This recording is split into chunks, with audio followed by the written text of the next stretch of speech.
Well, the left says it wants a frank conversation about guns, and that's always an admirable goal, something that we support wholeheartedly. And so we've tried to have that conversation.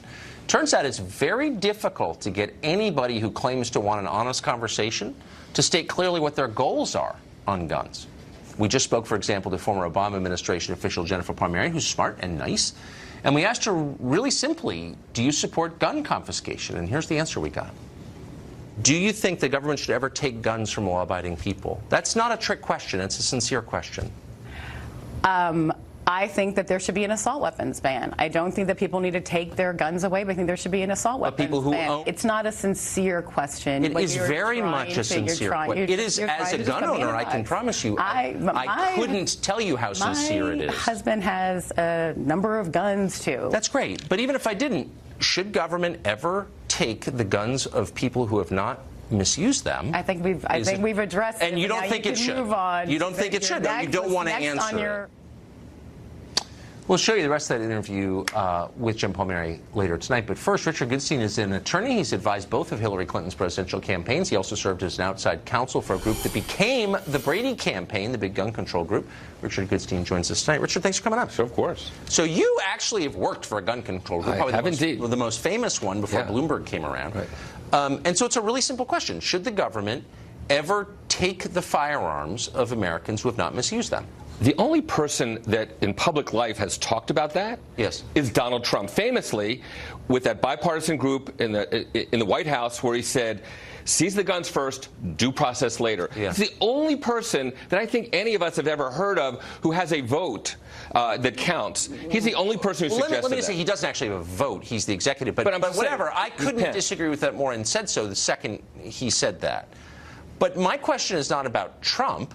It's about the left, which is likely to take over Congress, which says it wants to impose common sense gun control in the country. And I just want to know, as a citizen, what does it mean exactly? Will the government ever be, should it ever be allowed to take guns away from people who haven't violated the law? Yeah, I don't think anybody is suggesting, who has a vote in Congress, any sort of confiscation. That's not true. That's not true. We've interviewed a number of people on the show who said we need an Australia-style gun which buyback members of Congress? program. No, well, that's different from a seizure. Look, no, it's not. Here's what Democrats want. You're interested to know. Yes. It's what 97% of the public wants, which is background checks. It's the age limit should be increased, which is do away with bump stocks. It says that we should have a 3-day waiting period. We should, there's a whole list of things. Okay, but any one of which is going to make a difference. Let's keep, and that's debatable, but let's keep going down the list to the assault weapons ban, which is what many Democrats are calling for. Democrats in Florida sponsored a bill calling for an assault weapons ban there that included gun confiscation.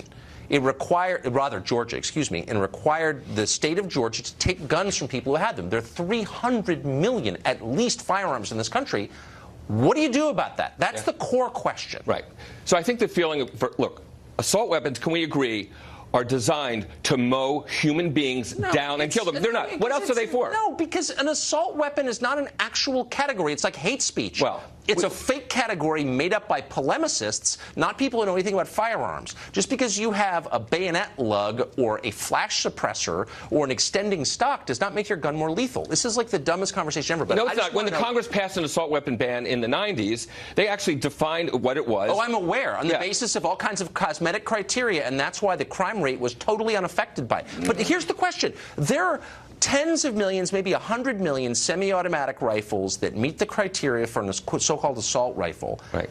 They exist. They're in the hands of law-abiding Americans. What do you do with those? Yeah. I heard what Jennifer Palmieri said about this is not a serious topic. I won't say that. It's the most serious topic. I understand.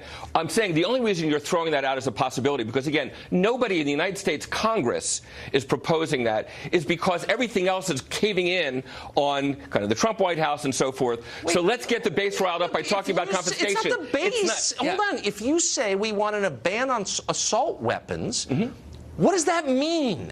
This is what all the kids lecturing us on television don't want to talk about. You don't want to talk about it, Jen Palmieri. Oh, I'm happy to talk about it. What does it mean? Does it mean that you can't buy them? What if you possess one? Can you keep it? Can you give it to your son? Can you buy the ammunition for it? These are the questions that matter. So Nicholas Cruz mowed down a bunch of students in Florida with a gun he could not have acquired in Connecticut. So Connecticut has figured out a way to pass a statute that would have actually kept Nicholas Cruz from buying the gun. You call it what it is, but everybody else calls it an assault weapon. You're dodging my question, which is what do you do with the rifles already in circulation? Yeah. There are tens of millions of them. That's a problem. Each one, that's a problem. Yeah. What do you do to solve that problem? I think the answer is, and again, that's what the study of the kind of whether the assault weapons ban worked or not said, which is the longer it's in effect, the longer, basically those guns kind of wear out, so they kind of rust out. There's no great solution, and so again. Do you think it's in something that we should talk about, taking them away? No. I'm not. You never take them away. So you ban the sale of them. Do you ban the transfer of them? Can I give one to a member of my family? Everything that I suggested, which is going to be part of the Democratic agenda, will move the needle a bit. An assault weapons ban, and you basically can quibble with how we define it, but I think it's beyond argument that the assault weapons ban will move the needle a bit. But I don't know what that means. That's the point.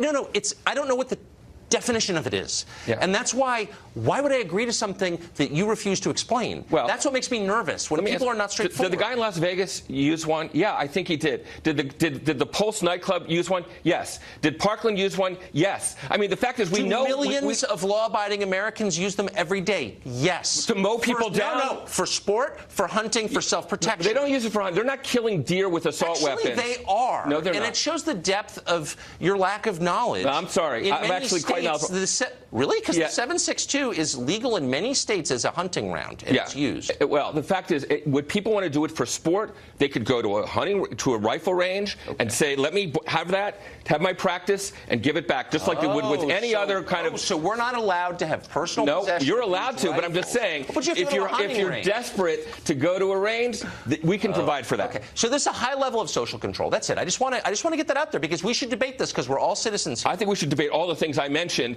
of which there is 80 to 97% support in the public. This is the big one, and that's why I want to talk about it. And thank you for talking about it. I appreciate it. Happily.